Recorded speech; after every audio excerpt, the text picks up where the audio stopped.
Doctor Nurse Podcast fam. Welcome to another episode of the Doctor Nurse Podcast. Today on the podcast, I'm talking to Wilson and Stephanie, which I have been dying to talk to this power couple. First PA ever on the podcast, by the way. So you are breaking barriers, Wilson. First PA, and Stephanie is a nurse practitioner. They became millionaires 3 years after they graduated by basically financial hacks, time hacks, all the things that they were doing related to the careers. They were able to semi-retire in their 30s, and they are passionate about helping other NPs and PAs, because we love our PA brothers and sisters, to take control of their money, their careers, their time. Man, it's so cool what they're involved in and what they're doing. So I cannot wait to share. Stephanie, you're an oncology nurse practitioner. Wilson is an informatics PA. And they're going to just dive down the rabbit hole and tell us a little bit about themselves to start. And then we're going to hear about what they offer to our cohorts. So let's hear it. Thanks for coming on, by the way. But welcome to the podcast, guys. Thank you. Thanks for having us.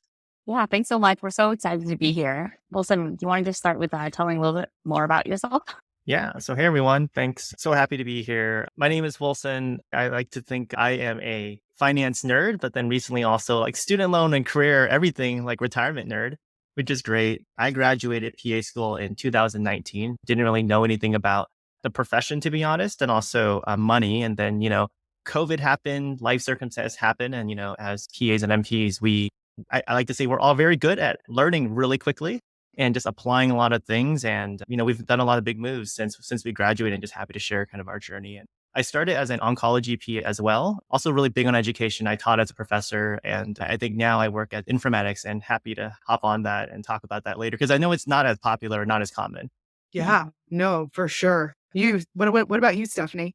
Yeah, I mean, thanks so much for having us as well. I'm super excited to be here. I think I took a little bit more of a traditional route in terms of building up from being a nurse, worked inpatient for a while as an oncology nurse. And then from there, jumped into the nurse practitioner realm.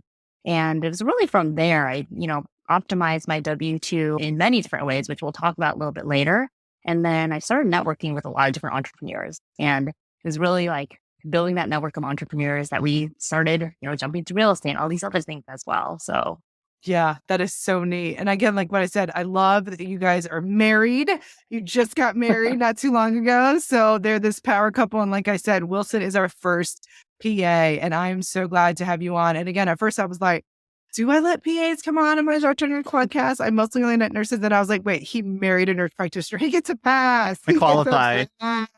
Yes. Thank you, Steph. So tell us a little bit about your journey. I know when I was reading through your guys' history, you guys don't come from money. So the fact that you're millionaires, you have this time freedom, you have this financial freedom, this is not your upbringing. This is something you guys had to cultivate. Kind of take me through your journey to kind of what you came out of your different schools with, and then deciding, oh my goodness, how do we clean up this mess? Yeah, I can take this one and start off with, I think the biggest thing, I always tell the story where, prior to even PAs, I think it wasn't until PA school, it was until I started learning about finances. And the only reason was, I think during my last year, my mom asked me hey, she's never asked me about money ever in her entire life. And she was like, hey, I want to retire. How do I do that? And I was like, I don't even know how to answer that. That was so frustrating. I was like, I don't know. I actually have no idea how people even retire. And, I'm a first generation, right? So, for me, I was motivated to learn about retirement, how money works, because to help my mom. And once I kind of learned that, I was like, oh, this is also applicable to PAs and MPs as well. When we were on rotations, we noticed a lot of PAs and MPs, there's a lot of burnout. There's a lot of burnout happening. There's a lot of student loan debt, and there's a lot of people working beyond retirement age. And kind of putting two and two together, I'm like, there has to be a different way. So, we learned from so many people, right? I think it starts off with there's white coat investor. There's also, what's it called? There's Reddit, right? There's personal finance on Reddit. And then, we read Rich Dad, Poor Dad. So all these things that we're like, hey, there is a whole nother world out there. And that's kind of where the journey started. Not because I wanted to learn about money. Everyone just kind of puts their head down and you're just like, okay, got loans. We're going to make 6 figures. It's all going to work out. But then when you actually look at the numbers, it's like, whoa, you have to be kind of intentional and you have to be strategic, because, the decisions you make matter quite a bit. Yeah.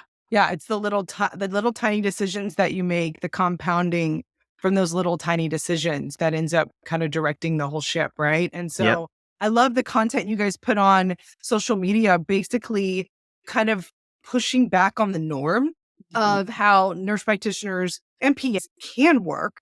And we're always told your job's in the hospital. That's all you can work is bedside. You're only in the clinic working 50, 60 hours for these big institutions. And you guys kind of push back on that narrative of like, actually, you can work remotely. And actually, you don't have to work full time to make a really good salary as a nurse practitioner. And so, what did you guys kind of find in your journeys as you went through to kind of go, oh, okay, so once I'm able to attain X, Y, and Z, now I'm able to back away from my job. Now I'm able to go into that entrepreneurial space. Yes, Steph, you want to start this one? Well, I mean, I think, just to back up a little bit as well, kind of building off of what Wilson was, we noticed that throughout PA school and NP school, like no one ever learns about finances.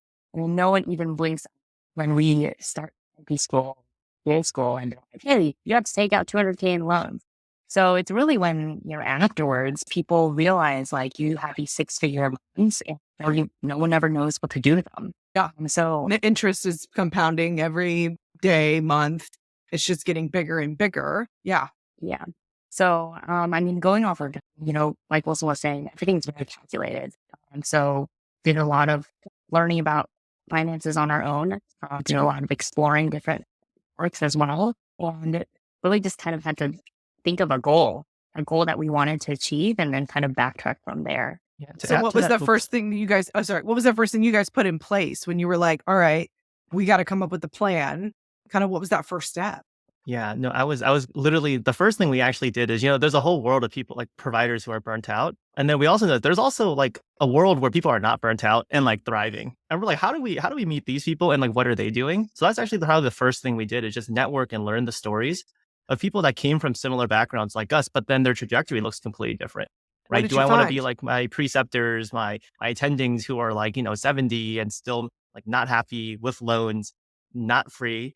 Or is there another world out there? And, we actually spent a lot of time just finding kind of other individuals who were, some of that abundant mindset and just willing to share their journey. And like, since we were able to relate, right, we're not that far different from them. We started from similar paths and then ended up here. So that's actually the first thing we did, like find other people who did something like where we want to go. So where were they? How did you find them? Yeah, no, so that's a great question. They're so hard to find. It's for us, it was actually people who, it was a combination of like, we went to a lot of like White Coat Investor was a good place. We went to a bunch of conferences. We also networked internally with real estate, right? We did real estate, the bigger pockets, there's forums. So we met up with like local real estate communities.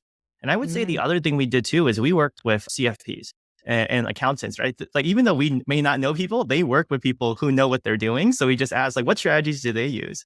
So it was a combination of those three things. Yeah. So so where did you guys get started? So you start the conversations, you're surrounding yourself kind of like a petri dish. You just like put yourself in with the people that are growing that organism of financial freedom, not being burned out. Where is that at? Kind of setting yourself in that petri dish. And so how do you get that stuff to rub off on you? What did you guys do to kind of go, all right, now we need to do this first based on these conversations that we're having? How did you identify kind of those priority items to knock out to get yourself where you are today? Well, I think one of the things that or at least I realized is of course, like, at the very beginning before you have kids, or even when you have like really young kids, you can also like sacrifice something, especially if you are trying to attain a goal. Specifically for both of us, we knew that, really optimizing your W2. And by optimizing your W2, meaning like trying to reach that higher income. And, whether it takes, skipping or not skipping, but like looking for new jobs every couple of years. That was one tactic that we really, really utilized and also really, tried to perform very well in for our jobs. So when I started working as a nurse, that was actually during school. So I was working full-time as a nurse, so full-time in, and from there, really like probably every like 8 months to a year, so to switch jobs, but didn't like burn bridges along the way. Yeah. You were real diplomatic about it. Yeah, It's no longer exactly. serving me. Thank you for the opportunity. Bye-bye. And then on to the next. Exactly. Yeah. Mhm. Good for you. One of the things that you said, I was just thinking as you guys were talking, so who came in with more debt? Because I feel like if you were working as a nurse, you were able to kind of offset a level of your debt. Did you have more debt, Wilson, than she did? I would imagine, right? With PA school, because Sorry, you can't there's a work. slight delay. It's okay. Yeah, no. So for me, I actually had about 150K in student loans while I was in PA school. When everyone told me everyone graduates with debt. There's really no way around it. And I was like, I don't think that's true. So essentially what I did is I just applied to like every scholarship known to man while I was in PA school. And then I also worked 3 jobs while I was in PA school. I worked in the study hall. I worked as a TA, and I worked as a professor actually immediately after graduation. And through the combination Awesome. of winning scholarships and also like working the 3 jobs and just like trying to be frugal during PA school and like taking free food, I was actually able to pay off all my loan before graduating. My goodness. So you did not have the student loan debt. Stephanie had the student loan debt. Neither one of you had student loan debt. And I'm very minimal, and I was able to pay Okay. it off a few months following Yeah, graduation. because Hey, the Bay so Area nursing pay was worth it to work full time. It wasn't easy. She did nights as an oncology nurse, and then during days she would do rotations in classes. So it's the sacrificing sleep. oh, It was so painful, but for a few years. yeah, wow. So you guys are just hustlers. That's what this looks like. Because again, one of the things that I've heard Dave Ramsey say repeatedly is that your income is your best wealth building tool, right? So whatever money you're able Yep. to bring in, Mhm. that's really what you're able to leverage in the direction of debt towards putting away money, and you can really build wealth. And so what I've heard from other people on my podcast, other influencers and people in that nursing sphere of finance, they talk a lot about front loading their, retirement Yep. accounts. And if you're able to do that, you're able to just kind of leave it, set it and forget it. And as it just Yep. compounds, it begins to turn into millions, right? And it can do that relatively quickly if you just don't touch it, leave it alone. And so was that part of your technique to get into that millionaire status that you both are in now? Yeah, I can speak on this. One thing I wanted to add was when we were networking, talking to other communities and talking to our CFPs and CPAs, we asked them, what are things that people who achieved very early financial freedom or like semi-retirement, what did they do?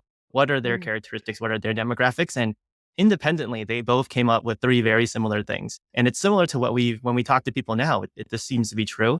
So first is they all had really high incomes. Everyone wants to beat around it, but it's like, no, in the beginning, it's a lot of your active income, right? So Mm. people who retire, less than 15 years or semi-retire in less than 10 years, right? Their household income on average is around 400,000 on average, right? So whether it's a W-2, I mean, like, and this is household. So like if it's still income, right?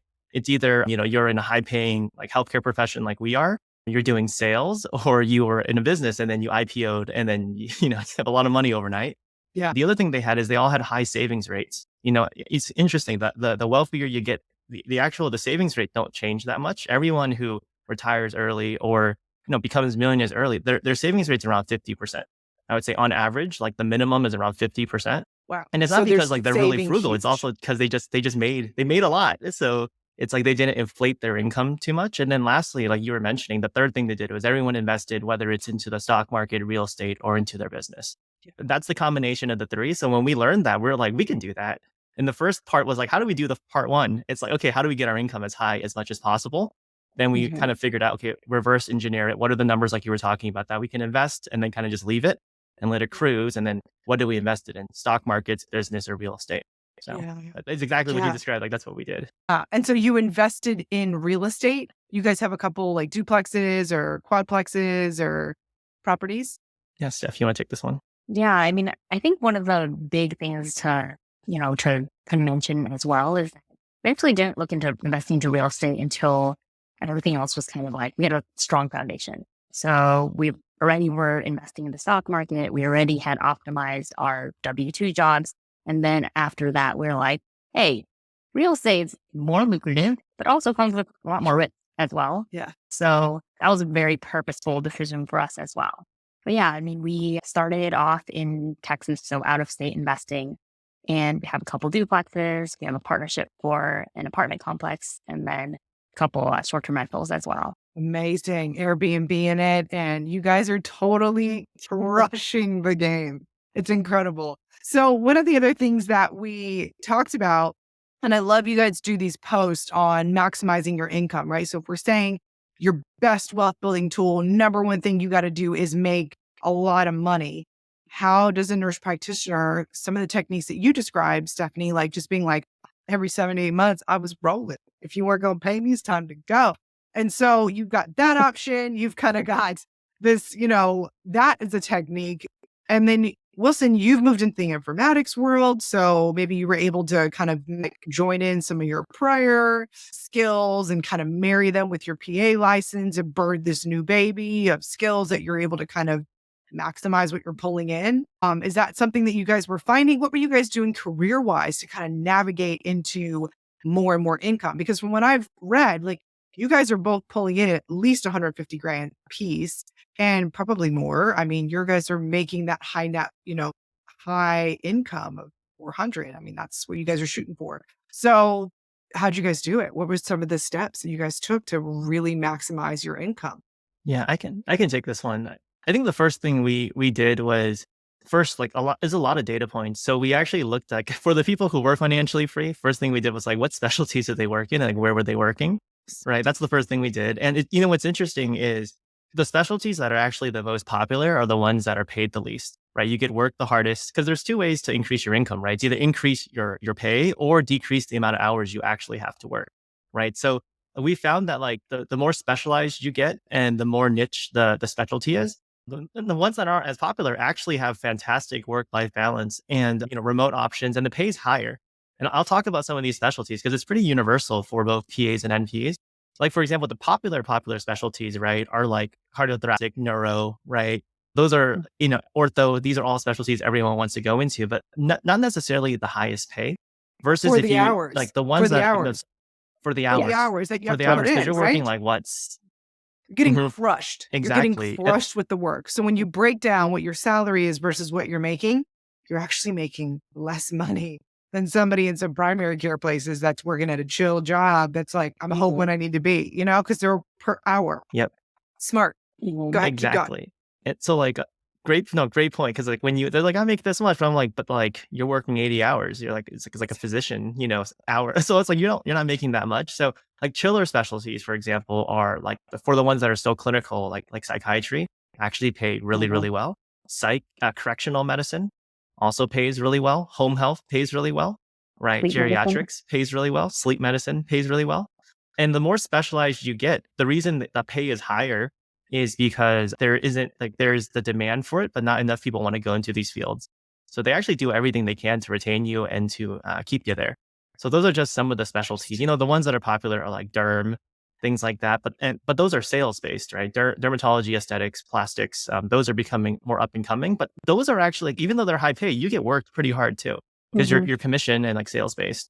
Interesting. So you're saying, as they always say, there are riches in the niches. So again, those Niches. places that there isn't a lot of people, there's actually little gold mines because there's not a lot of people here. And I mean, it's kind of classic, right? Go where the gold is, and there's gold everywhere because there's nobody picking it. So maybe go there and check it out. And then you've worked on remote options, which I was super interested in because I find it super hard to crack into that area of medicine and nursing, is to be able to have these remote positions, which I believe you've attained, right? Yeah, it's interesting. Both of us actually work remote. Like, so this is a good example because Steph is like clinical, but she's like nearly almost remote. And then I'm informatics. I don't know, Steph, you want to share about kind of your specialty and why you're able to work remotely? For me, being a clinical nurse practitioner, it's very, very rare for clinical nurse practitioner to be remote. And I kind of see it like a stepwise thing. So of course, the first step for me was to maximize income. And I actually had negotiated for a lot of things within my job. So one is, of course, the specialty. So I'm in medical oncology. So the great thing about medical oncology is that a lot of things are based off of imaging and based on the labs, specifically in the department. The second thing is when I negotiated within my job, I actually had like a counter department offer me a job. And then my manager was just like, what do you need in order to stay? And really, that was like pretty much like the best like negotiation tactic that I probably recommend to people is really just job prompt, see what's out there continuously. But of course, like do your job well. and, stay loyal when you can. Yeah. Yeah. So by telling them, listen, I've got this other option, I'm thinking about leaving, they were like, get what you want. And so because you were good at your job, Yeah. because you cared, because you, showed a lot of effort. And that's one of the things I talk about at part-time. Is your job full-time or part-time? I work 32 hours now. Okay. So 32. So like whenever you Yeah. kind of, whenever they see your work ethic and they know like, no, she's a hard worker. Like when she's here, she does what she Yeah. needs to do. She takes care of the patients. She does a good job. She's got good bedside manner, all the different things that you do as a nurse. And now you're doing on that next level as the NP, you can negotiate because they want to keep you. Like the retention rate on keeping nurse practitioners and then having to train another provider and get them through in the credentialing process and then get them to where they're up and running. Expensive. It's very expensive. So it would be way better just to keep you and keep you happy. When we talk about part-time roles, I really think it's important to hear what the options are for nurses and PAs, because I just think that the options are so slim. And again, it comes with that other caveat of you don't make enough. There's the stress of being in that part-time status. So how do you guys kind of balance that? I think Stephanie says she works 32 hours. Wilson, do you work full-time or are you part-time? I work full-time, but then I do a lot of project-based work. So with that, I actually I'm salaried for 40 hours, but I don't really spend all that time working because it's a lot of project-based. So I have a lot of time freedom in my job. Like I have full control over my schedule. That's incredible. So you do 40 hours and then you do other side hustle work with other companies or informatics? Yeah. So for my job, it's a lot of project management. So it's, there are weeks that are busier, but what that's introduced because like when you work clinically, it's a hamster wheel that never stops versus project management. You're allowed to delegate and, use other skills and you have a team. So for me, a lot of it is because I have a team. And what I do essentially is I do epic optimization. That's what I do. So within my organization, I go around training oncology providers and customizing their builds to make them more efficient. And because of that, it's essentially like I'm a consultant, right? So I meet with people one-on-one. I set my own schedule. I coordinate with them. And then afterwards, we kind of have like strategy calls and things like that. That is so cool. That's kind of what I do. Yeah. So again, like what you're describing, which is different than what Stephanie does. She worked from that clinical side, seeing patients, going over, she said, imaging, labs, kind of saying, all right, this is the plan. We're going to see you in 6 months, or no, we need to do something sooner. We have to adjust medication, those types of work.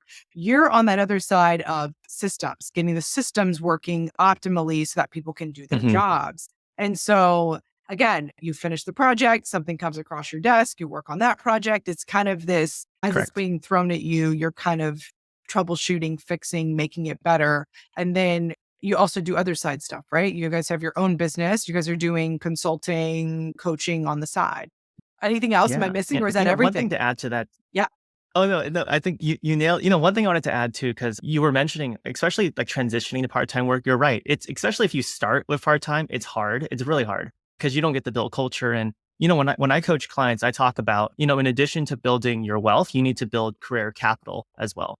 So career capital is essentially, it's like, you can job hop, you can do these things, but then eventually you do want to stay put in a place that the manager is good and the organization respects you and you put in the work, right? You do things other people can't. And then after work, then you can start asking for things, right? I think a lot of people make the mistake where you start demanding things up front when you haven't brought any value yet, right? So it's always, prove your value, make sure they know you're competitive and that you're a top talent, stay for a little bit. And then afterwards, do things that other people can't do. And so when you negotiate for things, they are more receptive. And then they also know, like you were saying, like, we are hard workers, we put in the work.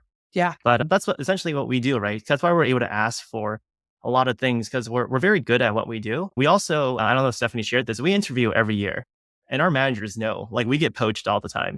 So they want to, our employers always know like, hey, we're hot in the market. And in order to retain us, like what else can they do for us? So wait a minute. Let me clarify. You are like approached by people. Hey, we want to poach you. Come over here. Or are you just staying in the interviewing game? Like you're actively seeking out jobs. What did you mean by that? Both. We do both. So we actively interview. People reach out to us to try to hire us. And we also look for the top employers too. So actually, Stephanie and I, we actually jump between like top employers because every year they have to outdo each other.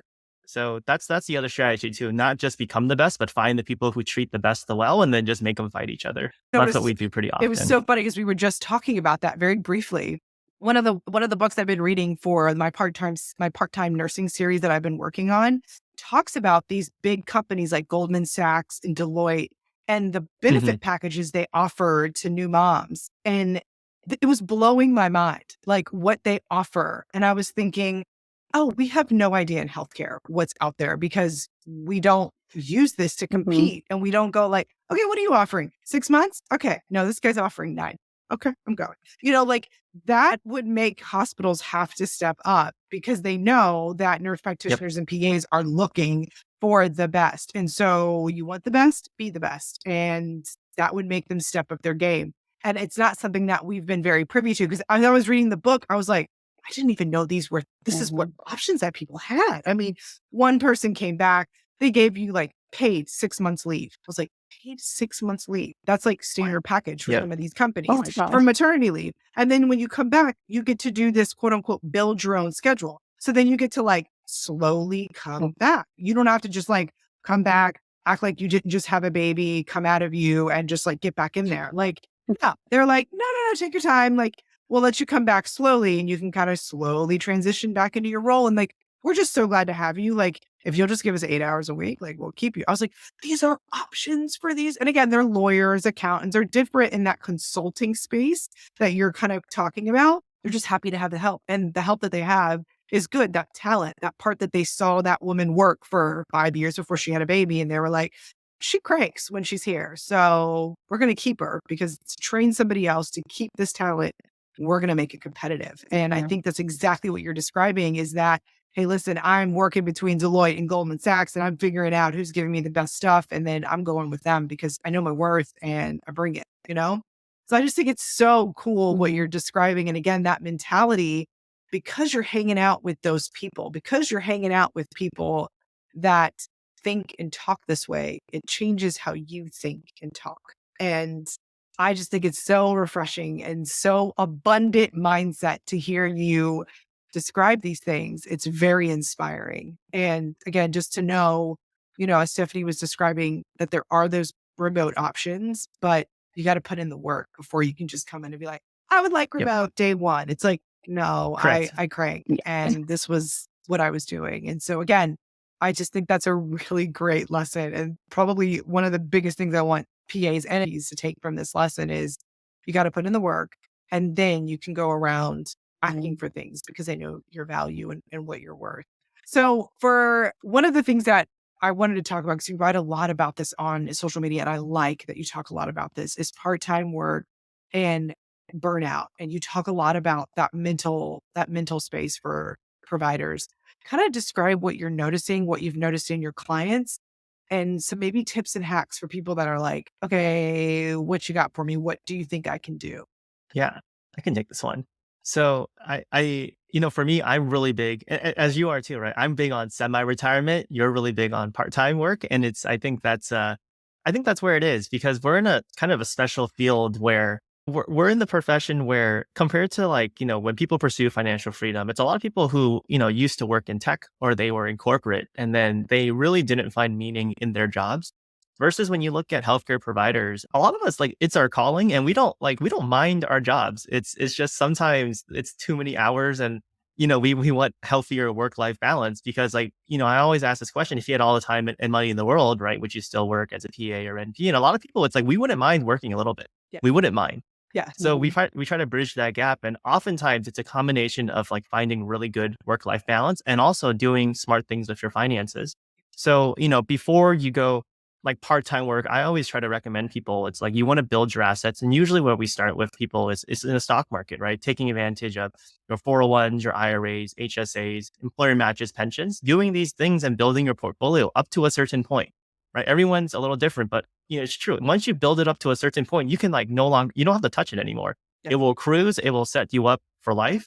And most of our income, a good chunk of our income, when we earn money, actually goes towards retirement, right? So once you've hit that threshold where you no longer need to contribute to retirement, you can technically work less and spend more because right in the beginning, a lot of us are saving 20, 30% of our income goes towards retirement.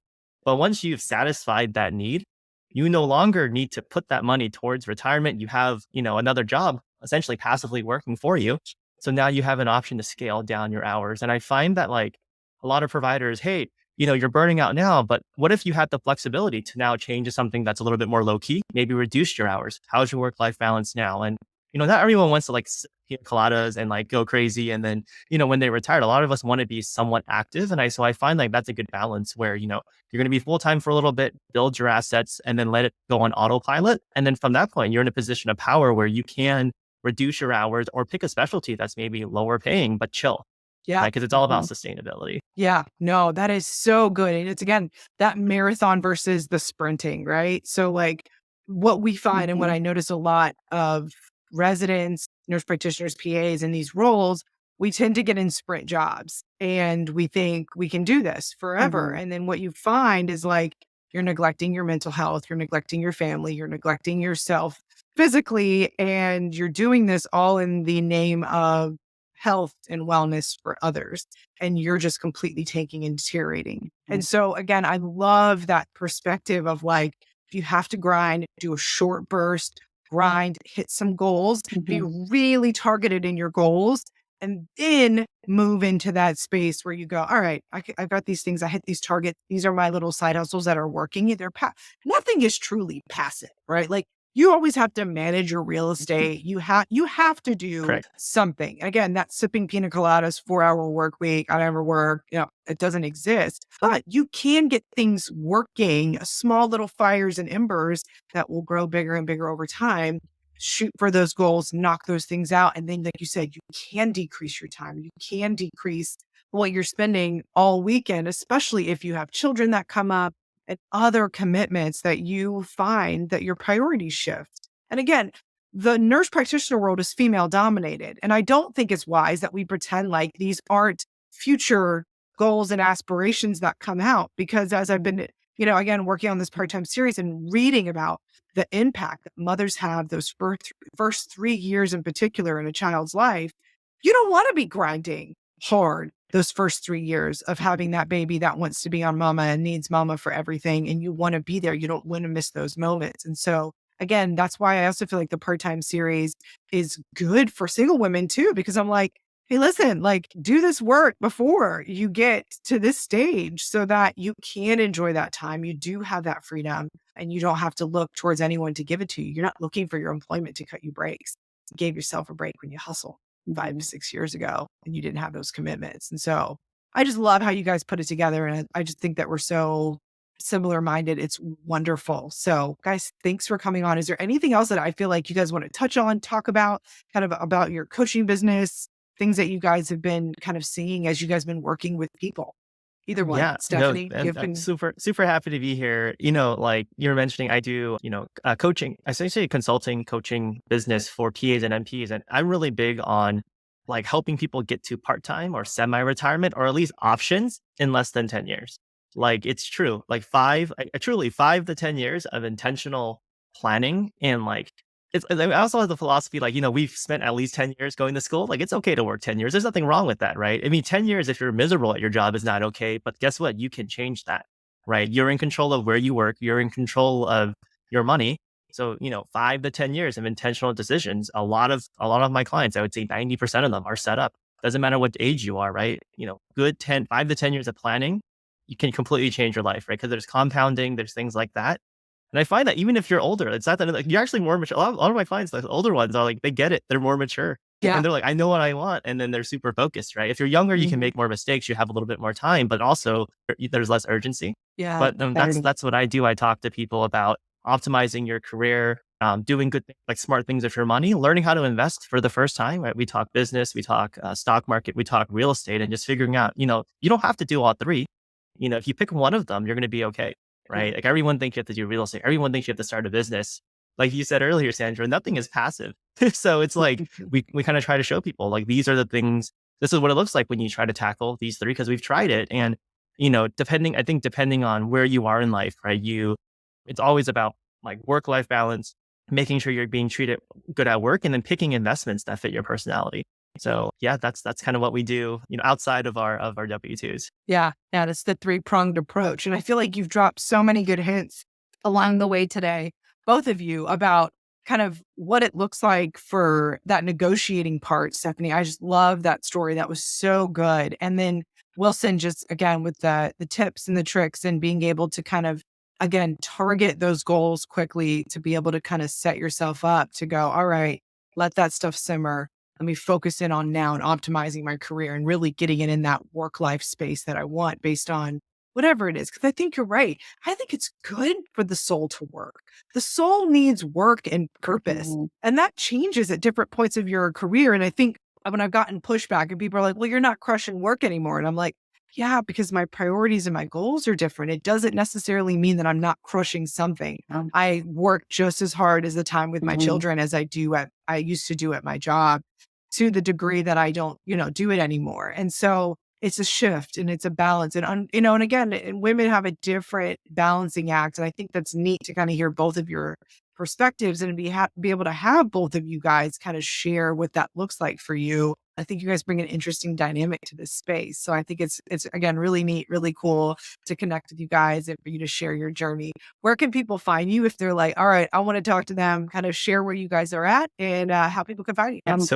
So go ahead, Steph. I'm just going to say pretty much we're most active, or actually Wilson's most active on Instagram. Yeah. So Instagram's probably the best place. So you can find me at, it's not hashtag, it's at Wilson_invest.